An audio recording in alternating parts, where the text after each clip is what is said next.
we know say game we are sometimes it boils down to individual quality. Once a player be stand up, no creative BB from nowhere, no the winning game. Ghana could do that because we have Semenyo on the field. And so you expect that coach be extremely careful, but born here the question who say I'm gonna attack here you. Sure. It started with their center back partnership, no. You exchange passes, and about Korea the Titinia fan overlapping, no. Yeah. And no Nuja Okoe. Oko no 2 and 3, no. I join in attack, yeah. And I come number 6 and number 4, no. I wait you. So a Brian J. Born. Quick thinking and the experience that we talk about in Japan. A Germany Antoine Semenyo and a year German Japan. Yeah. Me baby chim ha ede achiro. So after Ghana won possession from the hands of Panama. And yeah transity. Me pacho screen also. I was on left hand side of the screen no. I had the first action. Left hand side here no. I had the first action. Yeah. And I was open here. So Brandon Thomas Asante. Ni deeper de Brandon Solomon Thomas, Clark, Michael, Akoma, could you deny 7? Asante. 5 years ago, China, I heard first story on this boy, yeah. About 5 years ago. When we were reading a lot, yeah, research, Eco UK, yeah, Ghanaian players are, in fact, yeah, when we identify this guy and his talent, I said it on my YouTube channel, say, so decided of Ghana. Yenya asamoja replacement ebu jape yenya bi no but mpanyin foreign trust me me wanwa omuni trust e wonu hwade Semenyo na ball no all my pass no yeah Caleb Renchi na gina Semenyo enche no kwesisibo na was center baby a pass ball yeah the mistake of Panama na say omu decide so mo attack engine no omu players na the second line behind yenya line na yes, also, and you can look at the far end. Yeah. Marvin Sanaya and the Wasroa on the Zoom movie. Unfortunately for Panama, I was Yama Kayechi 5 against 3. Panama for Kayechi and Thomas Center back no Okaino. I want Gobino. Onuni. At this point in time, Adia Panama for you say they lack numbers. So you want to rely on the offside trap. Yes. And if offside trap reach Ghana. You need intelligent players. So the 2 players involved in this action, Antoine Semenyo, and your branch editing at Thomas Asante. But the young catch for say action there. A Gideon mentioned my first pass. Yes. And a Semenyo in your ball. And Semenyo running across a do middle pick a ball. And the Thomas Asante. Also a Chile Semenyo for ball and running wide. But he was running wide. You know why? No one percent offside. Yeah. And these are players who are playing at the top level. Last season at Coventry City. Coventry edged the English Championship. No? Or supply 17 goals, scoring 13 and assisting 4. And he what Semenyo mobile man into space, but he was running wide because he was not. May I show some what the referee look around also, they use the third eye in football. Yeah. We a good striker. We a good defender. Me for don't need third eye about no more. So the third eye, me sure say, it caught the referee and he was on the same line with the referee. It was no referee not in the line. Say at least still baby me jirano.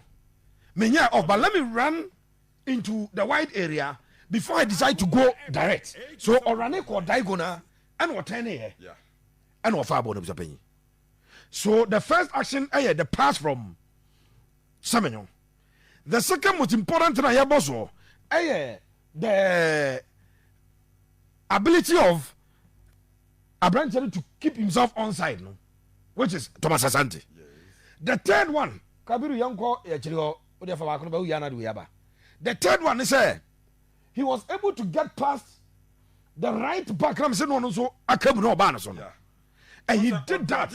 Or ball also not dodgy tackle. I mean, he didn't go for foul. I am not saying this to spite Jordan Ayew. I won't do that.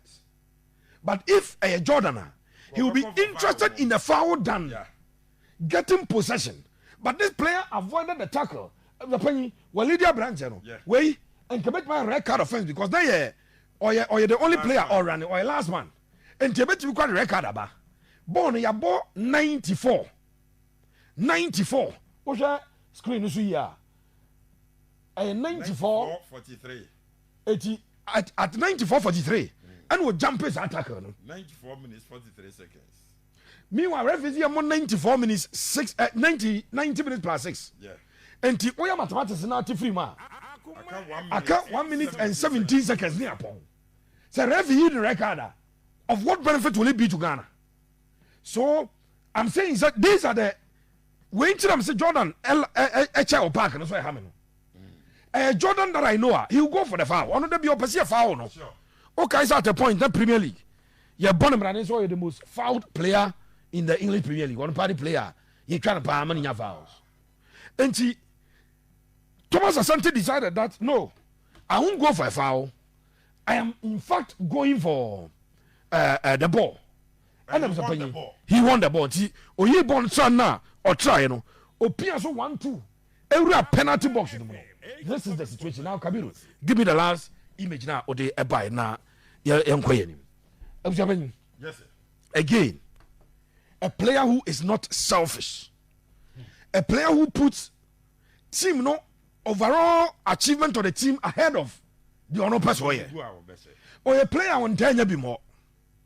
Makacho said, Asante and time and a minute. Yeah.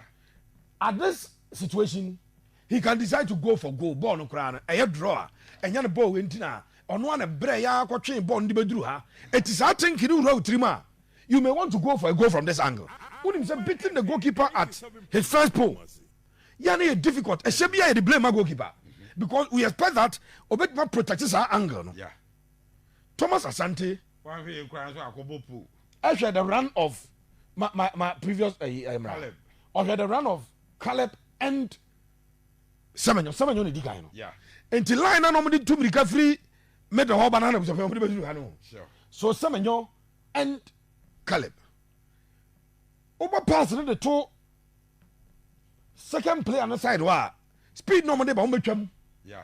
So over born across the goal area and the decision making of a branch the thing at Thomas Asante Brandon for me is what won us the game and the winning game in the mind of the playing. Perfect.